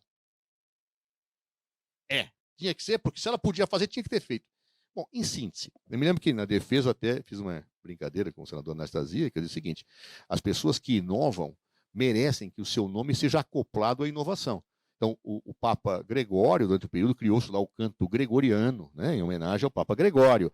O Papa Ambrósio, o canto ambrosiano. Esse era o prazo anastasiano. Claro, porque, efetivamente, como que eu posso imaginar que um prazo criado a posteriori para atender uma decisão do tribunal valia retroativamente para a configuração de uma má-fé e de um ilícito? Pior, os decretos tinham sido assinados por Dilma, mas aqui, Dilma não tinha assinado nada. Isso era uma operação, o pagamento, quem decidia, quem não decidia, era o secretário do Tesouro. Isso não passava pela presidência. Você acha que a República vai ficar vendo a conta que paga, que não paga, para que... É inacreditável. Mas a tese sustentada na inicial do professor Miguel Reais, da professora Janaína Pascoal, era o seguinte, Dilma era muito amiga do secretário do Tesouro. Então, quando era muito amigo do secretário do Tesouro, seguramente ela deu essa ordem. Mas onde é que está o fato? Onde é que está a ordem? era um crime que não tinha ato. E nós perguntamos na perícia do Senado, onde está o ato? O Senado diz, não tem ato. Aí a Anastasia desenvolve no relatório a tese da culpa. Mas espera um pouquinho, mas impeachment é crime culposo? Claro, não é. É óbvio que ele é doloso, tá certo? Não tem. Primeiro que para ser doloso tem que ter expressa disposição. Segundo, pela natureza do processo de impeachment histórica, tem que ser um crime hediondo, quando é culposo. Agora, onde está a culpa? Só existe configuração de culpa se eu tinha um dever pré-estabelecido descumprido, em que eu fui negligente, imprudente e imperício. Eu não tinha esse dever. Era da competência do secretário de Tesouro. Onde está o corpo de delito desse segundo? Não há. Ou seja, a meu ver, não havia nenhuma hipótese de ter configuração do crime de responsabilidade. O pressuposto jurídico não estava dado. Mas o processo havia sido começado com havia tido início com uma clara chantagem de Eduardo Cunha. Eduardo Cunha tinha dito que se Dilma Rousseff não mandasse o PT votar contra a abertura do processo de cassação dele, ele abriria o impeachment. O PT anunciou que não votaria. 40 minutos depois, ele dá uma coletiva e abre o processo de impeachment. Ou seja, evidentemente, desvio de poder ou desvio de finalidade. Então, o que eu tinha nesse processo? Falta de motivo, ou, como querem os penalistas, falta de justa causa, porque não havia o crime de responsabilidade, não havia indicadores mínimos. Não havia ato lesivo, não havia ilícito, não havia dolo, e no caso das pedaladas não tinha ato. Tinha ato, não tinha nada. Claro? Ou seja, faltava o crime de responsabilidade, tanto que aí depois começam a dizer, não, aliás, a própria Janaína Pascoal, na tese final, se vocês olharem no impeachment, ela diz, não foi por esses atos aí que está sendo decretado em impeachment, é o conjunto da situação. Bom, se é o conjunto da situação, então nós estamos no parlamentarismo, tá certo? Então nós estamos fora do presidencialismo, claro? Então, estes dois atos, objetivamente, não qualificavam minimamente indícios para a abertura de processo de impeachment, razão pela qual não havia a possibilidade de desencadear análise política pelo Senado de se era conveniente ou não era conveniente Dilma Rousseff se afastar. Não havia o motivo e havia desvio de poder. O judiciário poderia ter controlado isto? Claro que podia. O processo foi julgado a semana passada. Claro? Ele foi julgado a semana passada de que maneira? Nós tínhamos um mandado de segurança discutindo o desvio de poder, outro discutindo a falta de justa causa. Os processos, quando faltavam uma semana para acabar o mandato de Dilma, portanto de perda de objeto, o relator do processo, ilustre eminente ministro Alexandre de Moraes, decidiu monocraticamente por dizer que os processos tinham perdido o objeto e que o judiciário não podia analisar o mérito da decisão. Nós agravamos disso, primeiro dizendo, não pode ser decisão monocrática. Por quê? Porque a decisão monocrática só pode existir em caso de jurisprudência consolidada. E nesse caso não tem jurisprudência consolidada. O próprio ministro Teori Zavascki não deu a liminar dizendo que não havia precedentes. Como então agora pode ter jurisprudência consolidada para uma decisão monocrática? Claro.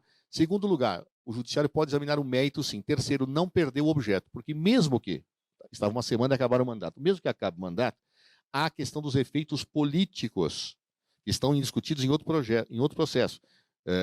O Senado não cassou os direitos políticos de Dilma Rousseff, mas há um mandado de segurança sobre isso. Então, eu não posso ter a extinção do principal quando ainda se discute o efeito da pena. Então, não perder o objeto. O ministro Alexandre de Moraes, depois de alguns meses, agora, entendeu que esses nossos agravos, esses recursos, deveriam ser julgados pelo plenário eletrônico. Claro, nós protestamos, dizendo que era necessário ter presencial, porque a defesa queria fazer as defesas, etc. Impugnamos. Ele tirou num primeiro momento, depois botou num segundo momento. Eu não sei ainda o voto, mas presumo que é perda de objeto, seguindo a linha do anterior. Nós impugnamos, não houve decisão sobre a nossa petição de impugnação do plenário virtual, e o processo, então, foi decidido por plenário virtual, o julgamento deste impeachment, referendando uma decisão monocrática. Claro? Nós argumentamos que um processo de impeachment presidencial não pode ser decidido monocraticamente, porque não há jurisprudência consolidada, e muito menos referendado por via de plenário virtual, sem a oportunidade que a defesa pudesse, em sessão presencial, fazer a sua sustentação oral. Bem, Dilma Rousseff. A meu ver, não havia pressupostos não podia ter crime de responsabilidade, por isso me senti autorizado desde a defesa a utilizar a palavra golpe para definir o afastamento de Dilma Rousseff, porque afastamento não referendado pela Constituição é golpe. Jair Bolsonaro. Eu, até bem recentemente, dizia que não havia pressupostos para a configuração do crime de responsabilidade. Por que digo isto?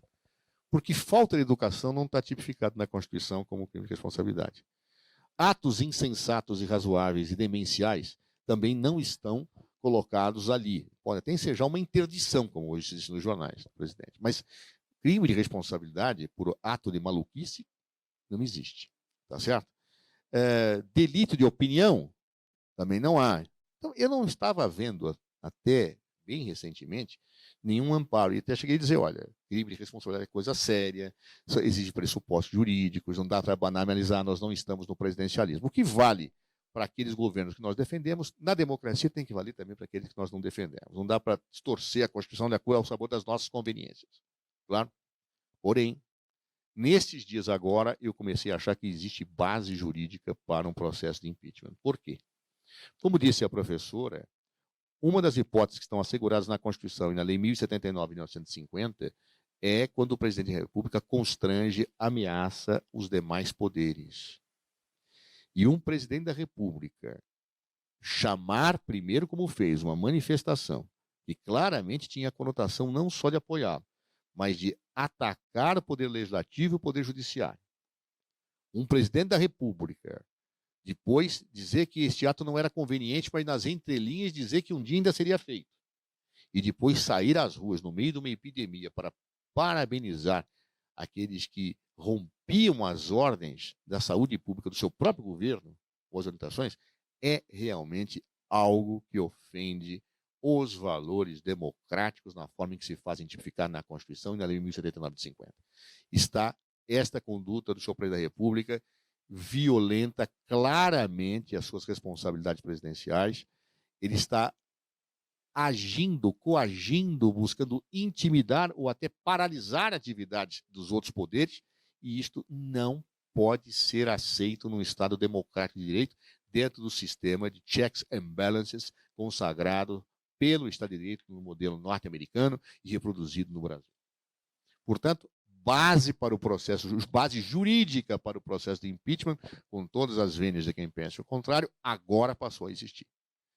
Olha que ele já tangenciou várias vezes, né? Quer dizer, ele já foi, naquele próprio episódio da greve do Ceará, dos policiais, não falar, não fazer, mas aí não houve um incentivo a militares, que seria um outro pressuposto que 1079 de 50. Ele não dá para configurar faticamente que ele incentivou, ele se omitiu, ele ficou meio, né? Como também não existe crime de responsabilidade por omissão ou por culpa, então não dá. Agora dá. Claro? Resta saber, portanto, uma vez configurados os pressupostos jurídicos, a avaliação política. E aí é uma coisa que caberá ao Congresso Nacional, caberá ao Senado Federal em grau último, se é que esse processo será aberto, dizer sim ou não à conveniência de afastamento. Eu, pessoalmente, acho que um presidente da República que joga a população contra as instituições constituídas no Estado de Direito não pode permanecer no cargo. Acho que o ideal para a sociedade brasileira é que isso não acontecesse. Quer dizer, ideal em que sentido? Ideal é que, se ele fosse menos destemperado institucionalmente, claro, eu acho que é um governo horrível, um governo que é incapaz de retrocesso, etc., mas ele é fruto do voto popular. Claro? Apenas se um fato grave se configurar. E se configurou. Claro? E, pelo jeito, ele continuará incitando as suas bases a fazer isto. Né? Eu vi cenas impressionantes que me impactaram muito. Vi, inclusive, uma cena de um adversário político, que é uma pessoa que pessoalmente me deu muito bem, que é o governador de Goiás, Ronaldo Caiado, mas é um adversário político, em que, como médico, foi às ruas dizer: vocês não podem fazer isso. E foi vaiado, atingido. Ou seja, o presidente da República está provocando situações desse tipo em relação aos seus próprios aliados. Claro. Em relação ao seu próprio ministro da Saúde, que obviamente fica desacreditado com os comportamentos do presidente, desautorizando as regras que ele mesmo propõe.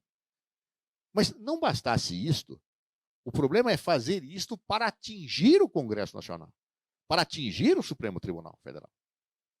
Né? Ou seja, é a confirmação de algo que já se afirmava antes. Me recordo de um dos filhos do presidente dizer que para fechar o Supremo bastava um soldado e um jipe, ou algo parecido. Claro. Agora, os atos do presidente parecem demonstrar que aquilo não foi uma fala isolada do seu filho. É uma ação que ele acredita como correta.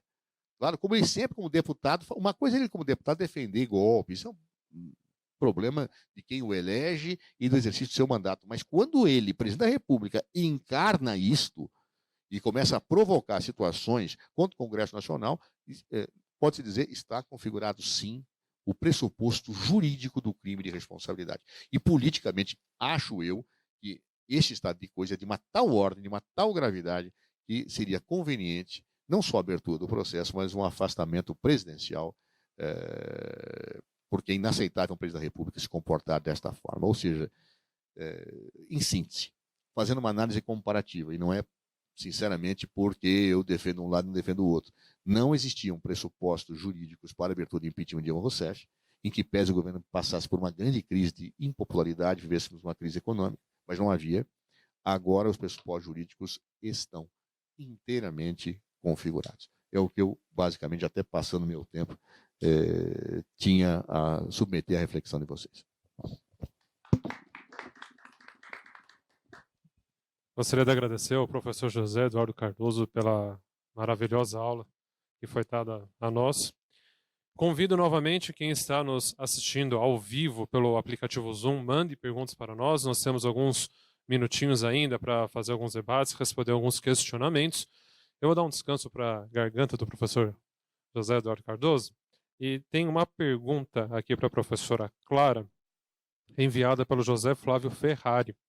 Gostaria de saber da professora Clara como o fenômeno da pós-verdade pode influir no processo e votação do impedimento, do impeachment.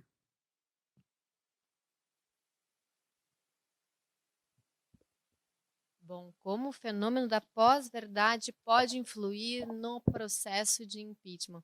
Bom, de fato, né, parece que a gente está vivenciando, né, essa situação de mentiras sendo propagadas, né, e há a gente tem uma facilidade hoje de falar e ser ouvido, né, as redes sociais têm promovido isso, né, então o fato é que as pessoas falam, seja verdade ou mentira, e as falas vão se propagando, né? E daí isso tende a influenciar no sentido de que, como o professor Zé Eduardo falou, a gente precisa de uma conjuntura política, né, para um processo de impedimento ir adiante, né? Juridicamente, parece haver os pressupostos, então. E aí a questão é de conjuntura política. E a conjuntura política, ela se forma muito a partir do que a sociedade está produzindo, né? Então, de alguma forma vai influenciar. Resta saber a quem vai influenciar, né? Vai influenciar uma parcela do parlamento que vai, né, encampar o que não tem fundamento, e outra parcela, né, vai enxergar aí, vai se voltar à ciência, à racionalidade, quer dizer, é isso, né? A questão da pós-verdade depende muito também de nós, enquanto cidadãs e cidadãos, ao elegermos nossos congressistas, né, nos atermos à racionalidade, né, à ciência e aos fatos, né? E, por favor, não reproduzir as coisas que a gente recebe sem nenhuma verificação, né? Acho que, ao mesmo tempo em que vem esse fenômeno da pós-verdade, da fake news, me parece que a gente também já está, de outro lado, tentando prevenir, né, a difusão de fake news. A gente já vê, né, cada vez mais uma maior preocupação, foi verificado o vídeo, tal, qual é a fonte. Então, eu acho que vai passar por aí, né? A gente precisa estar atento ao fenômeno e com isso, poder contê-lo para que as decisões políticas sejam as mais racionais possíveis. Pergunta para o professor José Eduardo Cardoso, do Romildo Oliveira. Ao professor José Eduardo, no âmbito político, já que nós entramos nessa área mais comunicativa política, né, da questão, no âmbito político existe possibilidade de admissibilidade, eu imagino que do procedimento de impeachment, né, num momento como o atual, o atual governo teria alguma base para barrar ou dar andamento ao procedimento? Difícil dizer. A decisão da abertura de um processo de impeachment compete ao presidente da Câmara dos Deputados. Se o presidente entender que o processo de impeachment pode ser iniciado, ele tomará uma decisão reconhecendo os pressupostos que autorizam a instauração. Aí é uma dinâmica política, tá certo? Porque, como eu disse, é um processo jurídico-político, né? Base jurídica já se tem. Agora, resta saber, o presidente Rodrigo Maia fará isso. É uma questão que somente, aí sim, a voz das ruas e da sociedade brasileira que vai poder responder. Não creio que o presidente Rodrigo Maia vai agir de forma isolada, vingança, como fez Eduardo Cunha. O presidente Rodrigo Maia, que pese seja um adversário político, ele tem uma preocupação institucional grande, pelo menos tem demonstrado isso. Então, eu não sei como é que se agirá. Estou vendo aqui nos jornais, enquanto a professora falava, que o Bolsonaro voltou a atacar o presidente da Câmara e do Senado, dizendo que não se arrepende de ter feito, que agora ele vai voltar a falar contra governadores, que ele apanhou durante muito tempo, que agora ele vai falar. Agora ele vai falar? Puxa, o que vai acontecer? Então, evidentemente, o presidente Bolsonaro investe no acirramento institucional. Eu acho que ele sabe que tem uma crise econômica para gerir e, historicamente, ele sempre age assim, ou seja, ele sempre responde com uma polarização. Claro, no momento em que nós precisamos de um país que una forças para sair da crise, seja a crise do coronavírus, seja a crise econômica, que está sendo, visivelmente está desmoronando tudo, o presidente age como um elemento que tenta apagar incêndios com querosene, até porque sabe que não tem condições de fazer outra coisa. Portanto, uma conjuntura muito grave.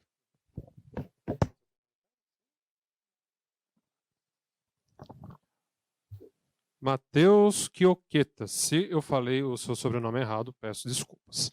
Ele faz um comentário extenso em cima da fala da professora Clara. Ele pega um excerto da fala da professora, né? Para que o Estado de Direito não corra perigo, há que se defender a sua democratização progressiva. Né? E o Matheus discorda. Ele diz que não parece bastante. Utilizamos como paralelo recorrente a ascensão do nacionalsocialismo na Alemanha, onde havia, na época da República de Weimar, um alto grau de politização e elevada presença de intelectuais em todos os contextos sociais. Não obstante, este mesmo sistema ruiu. Base nisso, ao que parece, o grande elemento deflagrador da fragilização democrática veio cortada a mensagem, imagino que seja desrespeito às nuances econômicas do Estado a partir da perspectiva da classe média, lembrando da hiperinflação alemã. Dentro desta análise, como este vetor serve como base ao autoritarismo para fins de sufocamento da democracia? Eu não sei se eu entendi bem a análise e a pergunta, até porque seguramente foi escrito. Eu não entendi, mas vamos lembrar um pouquinho. A Constituição de Weimar, que é de 1919, era uma Constituição que permitiu a ascensão do Terceiro Reich a partir das regras excepcionais que outorgavam ao governo para praticar medidas de exceção. Claro, ou seja, regras excepcionais que permitiam medidas de exceção. Claro. Então, Hitler também foi eleito e utilizou a Constituição de Weimar, até aquele momento, a Constituição, que ao lado da Constituição mexicana de 1917, eram os prenúncios do futuro Estado Social, uma Constituição extremamente democrática, para apontar para a negação de tudo aquilo que aquela Constituição estabelecia. Ou seja, foi uma ditadura construída em cima de um Estado de exceção. Né? Eu não vejo na Constituição de 88 brechas para o presidente Bolsonaro agir dessa maneira. Não sei se é exatamente essa a pergunta, mas eu não vejo. Eu vejo aí nas ruas, por que não invoca o artigo 142 da Constituição? Isso é uma bobagem. É só ler a Constituição. Isso é uma asnice, porque, na verdade, as Forças Armadas têm um papel muito claro, reservado, de preservação da ordem constitucional e não de afirmação da exceção da ordem constitucional. Então, isso é uma bobagem sem precedentes. Então, eu não vejo institucionalmente como se reproduzir o que aconteceu na Constituição de Weimar e Adolf Hitler. Agora, que existe a possibilidade de um golpe de Estado, sempre existirá. Onde há democracia, a hipótese de golpe de Estado. E cabe a nós a necessidade de preservá-lo. Exato. Achei interessante a pergunta, porque vai ao encontro da minha conclusão da necessidade de mantermos vigilância constante. Porque é evidente que por qualquer instrumento jurídico que tenhamos, pode estar suscetível aí a um golpe e a ser destituído. E tem uma outra questão muito importante que eu mencionei na minha fala, que são os órgãos internacionais, né? E é relevante pensar, né? Os órgãos eles surgem justamente após essa situação vivenciada do totalitarismo alemão, né? Justamente para dizer, isso não pode acontecer. A gente achava que tinha atingido uma situação, né, de democracia, de direitos, igualdades, liberdades, quer dizer, pós-Revolução Francesa, e a gente vivenciou o nazismo. E aquilo foi algo para o mundo absurdo, né, surpreendente. E aí, com isso, veio a ONU, nós temos a OEA, nós temos o Mercosul, quer dizer, são todos órgãos preocupados, sabendo da possibilidade disso retornar e sabendo da necessidade de cada vez mais instrumento de garantia de direitos, né, de democratização, para que não seja possível isso acontecer novamente, né? Lembrar, e o passado é importante, né? A nossa Constituição já é pós isso ter acontecido, e a preocupação hoje no mundo é que isso não se repita, né? Então é sempre recordar, e bom recordar, para que não se repita mesmo. José Flávio Ferrari novamente pergunta ao professor José Eduardo Cardoso o seguinte: a partir das jurisprudências em tese do STJ, então vamos fazer uma análise jurisprudencial. Um dos pontos: declarações prestadas à mídia por autoridade pública acerca de irregularidades cometidas por servidores públicos, a elas subordinados, não ensejam por si só a nulidade do PAD, do procedimento administrativo disciplinar. Isso de acordo com o STJ. Analisadas à luz dos agentes políticos, sobretudo aqueles que orientam o processo, tal como Cunha no processo do impeachment da Dilma Rousseff, que se mostrou bastante tendencioso, poderia ser alegado eventual desvio de finalidade ou abuso de poder para anular o julgamento? Sim. Não, foi alegado. Foi alegado. Nós tínhamos, no nosso mandato, isso foi alegado na defesa de Dilma Rousseff no Congresso, né, e também no Supremo Tribunal Federal. Nós, inclusive, não só juntamos todo o material de Eduardo Cunha dizendo que ia abrir o processo de impeachment em represália e como vingança àquilo que havia sido feito, como também depois juntamos aquele áudio em que um senador da República, ele falando com um delator, falava que era necessário fazer um acordo com o Supremo, com tudo, que era necessário tirar Dilma Rousseff para parar com a Lava Jato, né? Isso, obviamente, caracterizava não só a situação original de desvio de poder, mas como também os votos caracterizados como situações de desvio de poder. Me recordo que, inclusive, nós citamos, num dado momento, a teoria dos motivos determinantes, porque no direito administrativo, todo fato alegado fica vinculado ao ato praticado para fins de consideração da sua validade. E nós pegamos aquelas declarações dos deputados na Câmara dos Deputados, voto pelo meu papagaio, pelo cachorro, pelo tipo sobrinho, dizendo, olha, a teoria dos motivos determinantes vinculou esse tipo de voto, ou seja, não havia motivo para aquela decisão. Então, tudo isso foi arguído nos processos em geral, porém, foram agora decididos pelo plenário virtual. Pergunta enviada pela socióloga Laís Vieira. Ela pergunta o seguinte para a professora Clara: considerando que existe certa fissura na ação comunicativa em nosso país e, por sua vez, dificuldades na construção de consensos. Em outros termos, a prevalência da razão instrumental em detrimento da ação comunicativa, para usar os termos do Habermas. Que caminhos devemos seguir para a defesa efetiva da democracia e dos valores democráticos no contexto em que estamos e considerando as ações do atual chefe do executivo, aquele que não pode ser nominado? Excelente pergunta. Pensar em caminhos é sempre difícil, né? Mais fácil a gente diagnosticar os fatos do que pensar nos caminhos. Um dos caminhos que eu venho pensando é o caminho do direito do poder judiciário, né? E aí eu cito como exemplo, em contextos em que o Congresso Nacional não é capaz, né, dada a sua, enfim,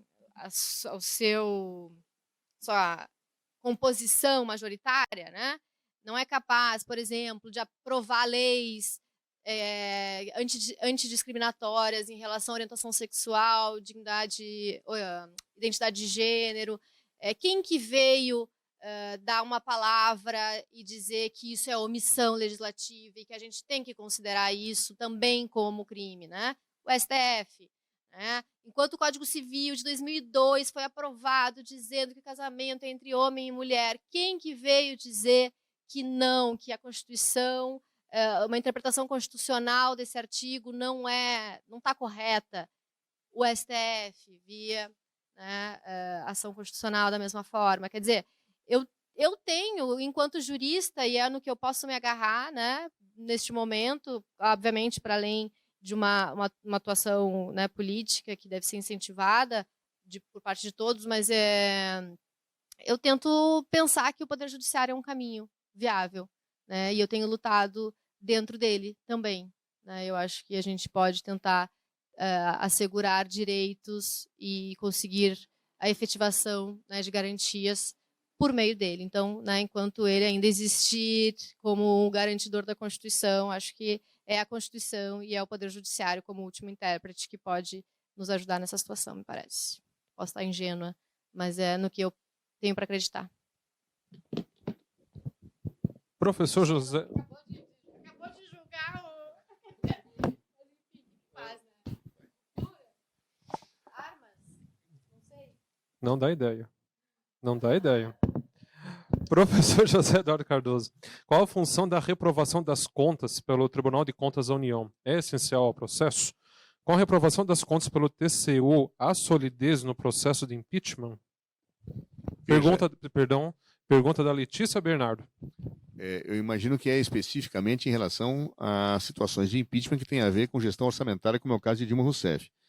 Eu não me parece, embora nós tenhamos alegado a ausência da prestação, do julgamento no processo de impeachment como um fator impeditivo, dependendo do caso, ele não é necessário. Tá? Há que se verificar o que efetivamente está se alegando, quais são os fatos alegados. Tá? Se são fatos que exigem aquela atribuição prévia do Tribunal de Contas como um elemento comprovador da ocorrência do ilícito, é muito difícil você ter um processo de impeachment sem que isto ocorra previamente, que foi o que nós tentamos no caso de Dilma Rousseff, claro, porque nós estamos, olha, vocês estão dizendo que o Tribunal de Contas legitimou isso no passado. Agora ele reprovou em 2014, nós estamos discutindo em 2014, 2015, qual é a situação que está posta? Vocês não podem pegar uma decisão parcial de 2014 do Tribunal de Contas da União, ainda não julgada definitivamente, para invocar 2015, claro?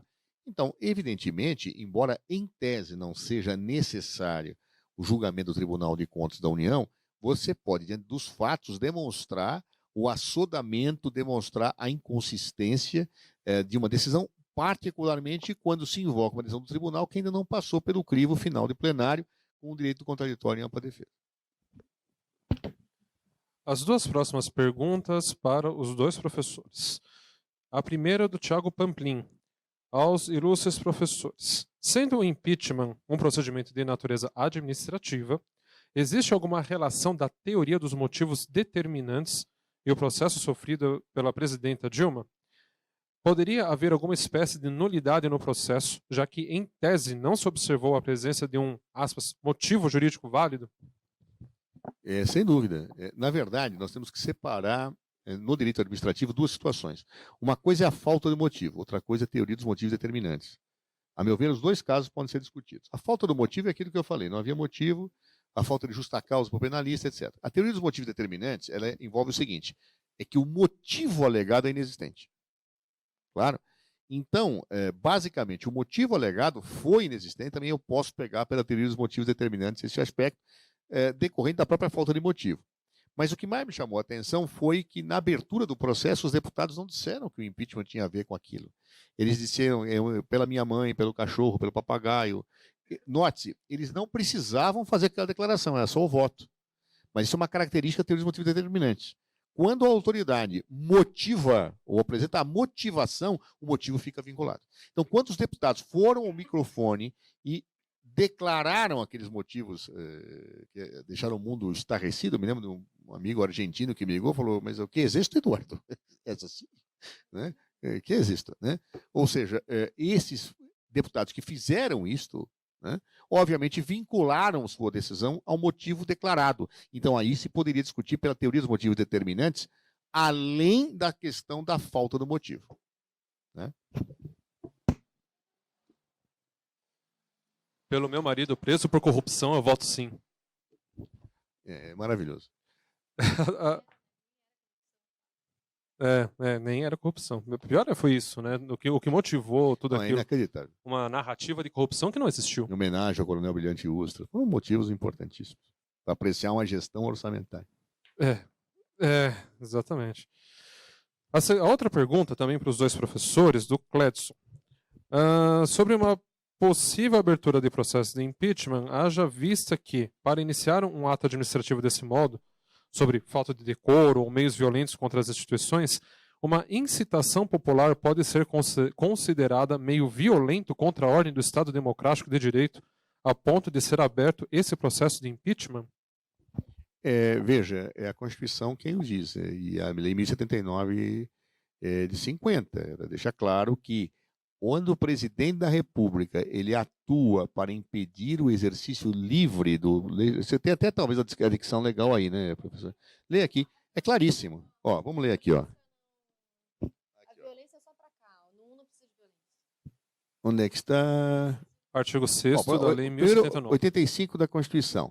São crimes de responsabilidade dos presidentes que atentem contra a Constituição Federal, especialmente contra o livre exercício do Poder Legislativo e do Poder Judiciário. Aqui já está dado o balizamento. Ó. Livre exercício. Eu estou jogando uma manifestação para questionar a atuação, o exercício livre do Legislativo e do Judiciário. Eu posso discordar, pode discordar do Legislativo e do Judiciário, mas não pode jogar uma manifestação para coagir o Legislativo e o Judiciário. E o outro dispositivo está aqui, ó. Artigo 6º. Tentar dissolver o Congresso Nacional não é o, pode ser até o caso, porque a manifestação está endossando isso. Impedir a reunião ou tentar impedir de qualquer modo o funcionamento das duas casas. É óbvio que está dentro do espírito da Constituição de impedir o livre exercício. Então, me parece muito claro. Está incitando a população para coagir o poder legislativo e o poder judiciário a não agir como estão agindo.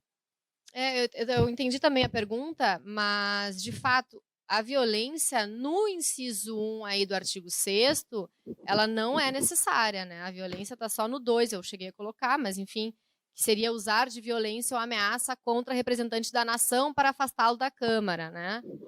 Ou para coagi-lo. Ainda não aconteceu, ainda, né? Exato. Ainda. Talvez uma grave ameaça. Não é nem grave ameaça, nós hein? estamos no inciso, é ameaça. É muito clara a tipificação do não, o inciso 1, sim. Inciso 1, não tenho dúvida nenhuma que já ocorreu. O 2 bastaria uma ameaça. Olha lá.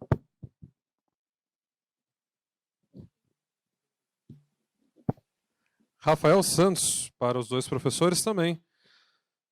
Há meios de se combater, esse receio de que o Estado democrático de direito seja desfeito. Não podemos negar que atos e falas do titular do mais alto cargo do Executivo têm colocado a nossa Constituição à margem. São tempos sombrios. Então, o que nós podemos fazer para combater esse sentimento que toma todos nós? Bom, eu já falei da minha parte, que caminho que eu acho que nos resta. Se é um caminho por vias institucionais democráticas, é judiciário ou legislativo, né? Vamos lá. O procurador-geral poderia fazer uma denúncia por crime comum também contra o Bolsonaro? Poderia, vai fazer. Pode ser prevaricação se não fizer, né? Afinal de contas, ali já não é político, ali já é jurídico, né? Enfim, eu tô nessa linha, se for pelas vias institucionais. O Estado de Direito se defende pela via institucional, como disse a professora, e pela via política. Ou seja, nós temos que nos manifestar, nós temos que nos unir para impedir que isso ocorra. Pacificamente. Não sou dos que defendem arma em punho. Pacificamente. Né? Eu tenho citado muito em palestra um episódio que me chama muita atenção historicamente, né, que ocorreu na Universidade de Salamanca. E eu friso, porque eu sempre tenho dito isso, porque me toca muito, e como às vezes as coisas se repetem na história. Salamanca era a capital do franquismo, né? Ela era o quartel-general na Guerra Civil Espanhola dos republicanos. E na Universidade de Salamanca, que é uma universidade do século XII, estava a presença de defensores da falange franquista, que hoje são historicamente vistos como fascistas, era muito forte. E o reitor da universidade era Miguel de Unamuno, um conservador, filósofo, que tinha apoiado Franco no início, mas que começou a não gostar do caminho que as coisas estavam assumindo. E numa aula inaugural, um evento acadêmico em que ele estava presente, ele não ia falar, a plateia cheia de defensores de Franco, o orador começou a proclamar a morte daqueles que discordavam de Franco, inclusive a morte dos catalães, porque Barcelona era um dos pontos de resistência que ainda existiam, e a plateia irrompeu aos gritos de "Viva la muerte!". O Unamuno ficou furioso com aquilo, não ia falar, pegou a palavra, pediu a palavra ao final, porque eu não ia falar. Mas esta universidade é um templo do saber, e eu sou o sumo sacerdote porque sou o reitor. E eu não posso admitir os gritos que os senhores todos deram aqui dentro. Eu não posso admitir o grito de homenagem à morte. Eu não posso aceitar essa barbárie. E faz um discurso belíssimo. E no final usa a frase clássica, que até hoje é muito orgulhosa a Universidade de Salamanca por isso, em que ele diz: vencereis, quer dizer, vencerão, pero não convencereis, mas não convencerão. Vencereis porque tem ao seu lado a força bruta, mas não convencereis porque não tem ao seu lado o direito e a razão. A plateia quis matá-lo, puxaram armas para matá-lo, ele teve que sair correndo do evento, parece que até a esposa do Franco estava presente, tentou ajudá-lo a fugir. No dia seguinte ele foi destituído da universidade, foi destituído do cargo de conselheiro, 3 meses depois ele morreu.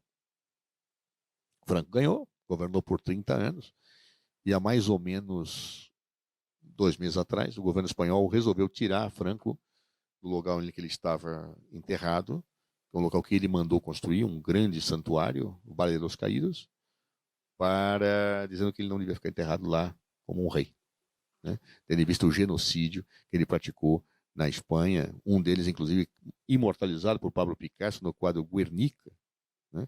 Em que, em homenagem ao aniversário de Adolf Hitler, Franco mandou bombardear essa cidade, matando milhares e milhares de crianças, de jovens e civis indefesos. Então, diante dessa barbárie, o que nós podemos fazer? Fazer como o Unamuno. Dizer claramente: vocês querem vencer? Não vão convencer.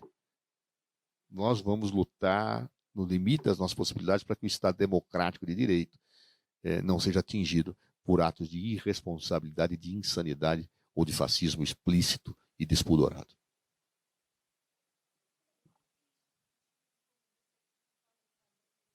O que o IBCCrim pode fazer com isso? O que estamos fazendo aqui, você está mandando muito bem. Resistir. Superar as nossas divergências. Nós temos muitas divergências no nosso campo. Ideológicas, políticas, jurídicas. Mas há momentos em que é necessário estar juntos. Há momentos em que você tem que se unir para evitar o mal maior. Há momentos em que eu quero estar com todos os democratas, embora seja uma pessoa de esquerda, que defendem a democracia, mesmo sendo eles de direita. Há momentos em que nós temos que nos erguer e dizer: vocês não vencerão. Vocês ainda não têm a força. Se um dia tiverem, não convencerão, mas vocês não vencerão. Nós temos condições de fazer isto hoje. Eu gostaria de agradecer muito as palavras do professor José Eduardo Cardoso, agradecer muito também as palavras da professora Clara Moura Maziero. Eu acredito que esse fim de manhã, esse início de tarde, tenha sido extremamente proveitoso a todos vocês que estão nos assistindo pela internet, que inclusive agradeço a audiência, os dados que me passaram, os números foram excelentes. Essa palestra, esse encontro nessa mesa de estudos estará disponível também no canal do YouTube do IBCCrim dentro de alguns dias.